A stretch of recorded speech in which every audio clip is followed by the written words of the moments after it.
गणेशाय नमः। ओम नमो भगवते वासुदेवाय। प्रिय दर्शकों, आपके अपने YouTube चैनल पर आपका स्वागत है। आपका कमेंट, लाइक, शेयर व सब्सक्राइब हमारे लिए महत्वपूर्ण है, तो कृपया वीडियो को लाइक व शेयर करके चैनल को सब्सक्राइब अवश्य करें। तो आइए सुनते हैं सफला एकादशी की महत्व व कथा का वर्णन। हिंदू धर्म में एकादशी व्रत भगवान विष्णु को समर्पित है। प्रत्येक माह में 11 तिथि को एकादशी का व्रत रखा जाता है और प्रत्येक माह में यह तिथि 2 बार आती है, एक कृष्ण पक्ष में, दूसरा शुक्ल पक्ष में। प्रत्येक एकादशी का अपना अपना विशेष महत्व होता है। पौष माह में कृष्ण पक्ष में पड़ने वाली एकादशी को सफला एकादशी कहते हैं। हिंदी में सफल का अर्थ है समृद्ध होना। सफला एकादशी अपनी नाम की तरह ही सभी शुभ कार्य क्षेत्र में सफलता प्रदान करने वाली मानी गई है। इस एकादशी के दिन संपूर्ण श्रद्धा भाव से नियम निष्ठ होकर धूप, दीप, पुष्पहार, नैवेद्य, तुलसी दल आदि अर्पण कर भगवान नारायण की पूजा करनी चाहिए।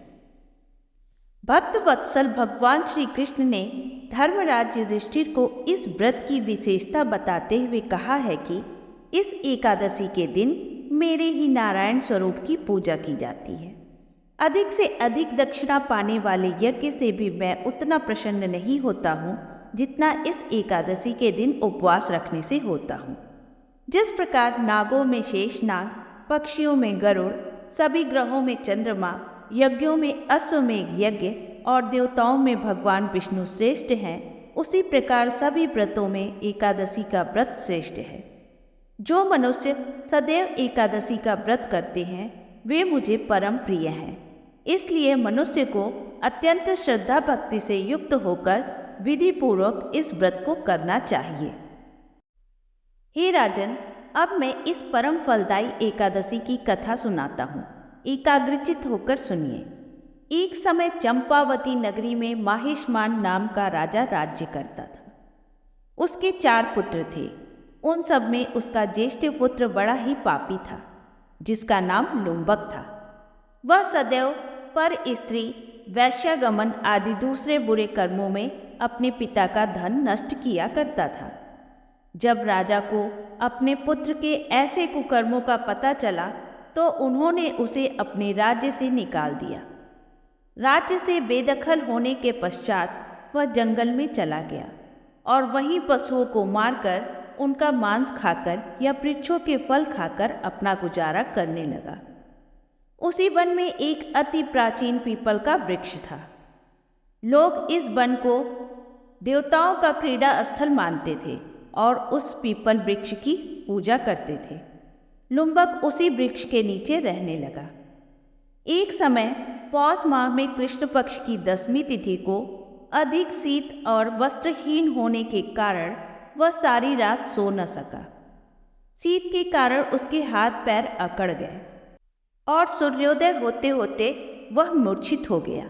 दूसरे दिन एकादशी को दोपहर के समय सूर्य की गर्मी पाकर उसकी मूर्छा दूर हुई। तब वह गिरता पड़ता भोजन की तलाश में निकला। पशुओं को मारने में असमर्थ होने के कारण वह पेड़ों के नीचे गिरे हुए कुछ फल लेकर वह पीपल के वृक्ष के नीचे आ गया। उस समय तक भगवान सूर्यदेव अस्त हो चुके थे। वृक्ष के नीचे फल रखकर वह कहने लगा, हे भगवान, अब आप ही इससे तृप्त हो जाइए। उस रात्रि वह दुख के कारण सो न सका और भगवान को याद करता रहा। इस प्रकार अनजाने में हुए उसके इस उपवास और जागरण से भगवान अत्यंत प्रसन्न हो गए और उसके द्वारा पहले किए हुए संपूर्ण पाप नष्ट हो गए। दूसरे दिन प्रातः एक अति सुंदर सुसज्जित घोड़ा उसके सामने आकर खड़ा हो गया और उसी समय आकाशवाणी हुई कि हे राजपुत्र, तूने अनजाने में ही एकादशी व्रत का पालन किया है, अतः श्री नारायण की कृपा से तेरे संपूर्ण पाप नष्ट हो गए। अब तू अपने पिता के पास जाकर राज्य प्राप्त कर। ऐसी वाणी सुनकर वह अत्यंत प्रसन्न हुआ और दिव्य वस्त्र धारण कर भगवान की जय जयकार करता हुआ अपने पिता के पास गया। उसके पिता उसे इस प्रकार देखकर अति प्रसन्न हुए और समस्त राज्य का भार अपने पुत्र को सौंपकर वन में तपस्या करने चले गए। अब लुम्बक शास्त्रानुसार राज्य करने लगा। उसकी स्त्री, पुत्र आदि सभी भगवान नारायण के परम भक्त हो गए। वृद्ध होने पर वह भी अपने पुत्र को राजभार सौंपकर वन को तपस्या करने चला गया और अंत समय में वैकुंठ को प्राप्त हुआ। श्री कृष्ण कहते हैं, हे युधिष्ठिर, जो मनुष्य इस परम फलदायी सफला एकादशी का व्रत करते हैं उसे निश्चय ही अंत समय में मुक्ति मिलती है। जो नहीं करते वे पूंछ और सींगों रहित पशुओं के समान हैं। इस सफला एकादशी के महात्म्य को पढ़ने अथवा श्रवण करने वाले मनुष्य को अश्वमेध यज्ञ का फल प्राप्त होता है।